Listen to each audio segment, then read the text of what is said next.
কৃষি ইউনিটের প্রাণী সম্পদ খাতের আওতায় বাজার সংযোগ কর্মশালা আজ মঙ্গলবার 25 ফেব্রুয়ারি গ্রামীণ জন উন্নয়ন সংস্থা GJUS এর মিয়ারহাট শাখায় অনুষ্ঠিত হয়েছে।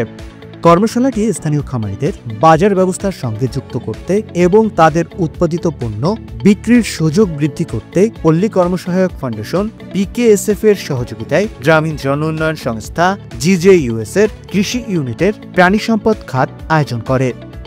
কর্মশালায় স্থানীয় খামারি, উদ্যোক্তা এবং সংশ্লিষ্ট বিশেষজ্ঞরা অংশ নেন।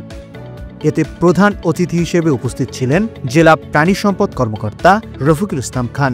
অর্থাৎ আমার প্রোডাক্টটা দিল মার্কেটিং এই তো নাকি।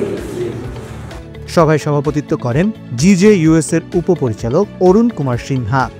বিশেষ অতিথি হিসেবে উপস্থিত ছিলেন দৌলত খান উপজেলা প্রাণী সম্পদ কর্মকর্তা ডাক্তার ভুবন চন্দ্র হালদার। এছাড়াও মিয়ারহাট শাখা ইনচার্জ জান্নাত আক্তার ইভা সহ সংস্থার কর্মকর্তাগণ উপস্থিত ছিলেন। উল্লেখ্য, PKSF এর সহযোগিতায় GJUS এর কৃষি ইউনিট দীর্ঘদিন ধরে কৃষি ও খামার উন্নয়নে কাজ করে আসছে।